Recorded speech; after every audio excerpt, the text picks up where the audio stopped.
జనసేనాని జననేత ఉప ముఖ్యమంత్రి శ్రీ పవన్ కళ్యాణ్ గారి సందేశం.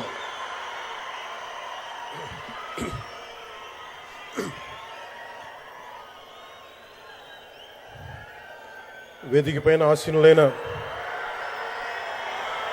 మనందరికీ స్ఫూర్తిదాయకమైన నాయకులు, మన గౌరవ ప్రియతమ భారత ప్రధాని నరేంద్ర మోదీ గారికి 5 కోట్ల ప్రజల తరపున, మనందరి తరపున వారికి మనస్ఫూర్తిగా హృదయ నమస్కారాలు తెలియజేసుకుంటూ స్వాగతం పలుకుతున్నాను. వేదిక పైన ఆసీనులైన గౌరవ రాష్ట్ర గవర్నర్ గారికి, అబ్దుల్ నజీర్ గారికి నా హృదయపూర్వక నమస్కారాలు. రాష్ట్రాన్ని ఒక తరం కాదు, ఒక ఎన్నికలు కాదు, 5 సంవత్సరాలుగా ఒక తరం కోసం ఆలోచించే నాయకులు శ్రీ గౌరవ ముఖ్యమంత్రి శ్రీ నారా చంద్రబాబు నాయుడు గారికి హృదయపూర్వక నమస్కారాలు. అలాగే వారి తండ్రి అడుగుజాడల్లో సమర్థవంతంగా తనకిచ్చిన అన్ని శాఖల్ని సమర్థవంతంగా నిర్వహిస్తున్న యువ నాయకులు లోకేష్ గారికి నా హృదయపూర్వక నమస్కారాలు. వేదిక పైన ఆసీనులైన కేంద్ర మంత్రివర్యులందరికీ, సహచర మంత్రివర్గ సభ్యులకి, ఇక్కడికి విచ్చేసిన శాసనసభ్యులందరికీ పేరు పేరు నా హృదయపూర్వక నమస్కారాలు.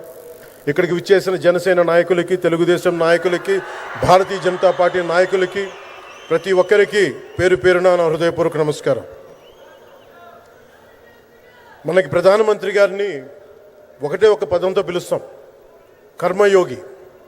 ఏ ఫలితాలు ఆశించకుండా దేశ సేవే పరమావధిగా ఆయన ఆలోచిస్తూ, ఎలాంటి లాభాపేక్ష లేకుండా కేవలం ధర్మాన్ని పట్టుకొని డ్యూటీని, కర్మని ఏమాత్రం ఆశించకుండా చేస్తున్న అలాంటి వ్యక్తి మనం ఈ సమయంలో ఈ తరానికి వారు దిశానిర్దేశం చేసే విధంగా ప్రధానమంత్రి స్థాయిలో ఉండటం మనందరం చేసుకున్న అదృష్టం. One who performs duty with truth, righteousness and discipline without attachment to results and dedicates action to the protection of the motherland attains eternal glory. The statement perfectly describes Honorable Prime Minister Shri Narendra Modi ji. Our Honorable Prime Minister Shri Narendra Modi ji is not just leading a government. ఆయన ప్రభుత్వాన్ని ఒకటే నడపట్లేదు, 2 తరాలని నడుపుతూ ఒక alpha రాబోయే ఇప్పుడు పుట్టిన బిడ్డలకి దిశానిర్దేశం చేస్తున్నారు. అలాంటి మన ఆత్మనిర్భర్ భారత్ ఎవరి మీద ఆధారపడకుండా దేశం తలెత్తి చూసేలాగా మేము సేవకులం కాదు, మేము భాగస్వామ్యం వహిస్తాం. మేము దేశానికి, ప్రపంచానికి దిశానిర్దేశం చేస్తాం. భారత్ అగ్రగామి, అంతేగాని కూర్చోబెట్టి చేతులు మడుచుకొని మేము భయపడతా ఉండే దేశం కాదు. తలెత్తుకొని పొగరగా, ఒక దేశపు జెండా ఎంత పొగరుగా ఉంటుందో అంత పొగరుతోటి భారతదేశాన్ని ప్రపంచ పటంలో నిలబెట్టిన మోదీ గారు మనకి ఈ రోజున ఈ కార్యక్రమానికి విచ్చేసి, ప్రత్యేకించి మొన్న గూగుల్ వచ్చింది, అలాగే ఈ రోజున ముఖ్యంగా దాదాపు 13,000 కోట్ల పైచిలుకుతోటి ఈ రోజున మనకి పెట్టుబడులు వస్తూ ఉన్నాయి. దాంట్లో ప్రత్యేకించి ఉరవకల్లో 4,000 కోట్ల రూపాయలు పెట్టుబడి మనకి. ప్రత్యేకించి ఈ రోజున మనకి జిఎస్టీ పన్నులు ఎప్పుడు పెరగడమే తప్ప ఇప్పుడు తగ్గవు. అలాంటి పన్నుల భారాన్ని మనకి మోదీ గారు వచ్చాక దాదాపు ప్రతి కుటుంబానికి సంవత్సరానికి, ఇందాక సోదరు లోకేష్ గారు చెప్పినట్టుగా, ఒక 20,000 రూపాయలు ఆదా చేసుకునే అవకాశం కలుగుతుంది. ఇది జిఎస్టీలో విద్య కానీ వైద్యం ఖర్చులకు భారం నుంచి సామాన్యులకు ఉపశమనం కలిగిస్తుంది. ఆరోగ్య బీమా, జీవిత బీమాపై జిఎస్టీ పూర్తిగా తొలగించడంతో పాటు వార్షిక ప్రీమియం 3,000 నుంచి 4,000కు తగ్గి అందరికీ ఇది అందుబాటులో ఉంటుంది.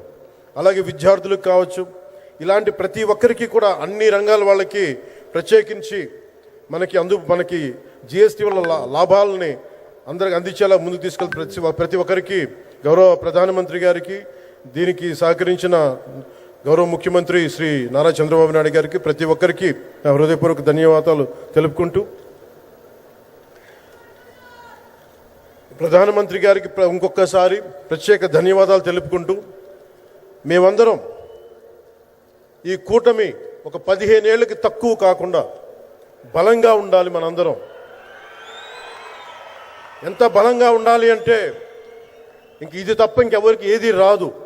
ఇబ్బందులున్నా, ఉన్నా తట్టుకొని నిలబడి ఎందుకంటే ఈ రోజున ప్రధానమంత్రి గారు మనకు వచ్చి అండగా ఉన్నారంటే ఈ పెట్టుబడులను కానీ ఈ నమ్మకాన్ని కానీ ఎట్టి మాత్రం సడలించకుండా మేము ముందుకెళ్తామని మీ అందరికీ తెలియజేసుకుంటూ అందరం సమిష్టిగా పనిచేస్తాం. ప్రధానమంత్రి గారి నాయకత్వంలో గౌరవ ముఖ్యమంత్రి నారా చంద్రబాబు నాయుడు గారి స్ఫూర్తితోటి ఆయన నాయకత్వంతో ముందుకెళ్తాం. మేమందరం మీ ఆకాంక్షల్ని, వచ్చే తరం ఆకాంక్షల్ని ముందుకు తీసుకెళ్తామని తెలియజేసుకుంటూ సెలవు తీసుకున్నాను. జై భారత్, జై హింద్.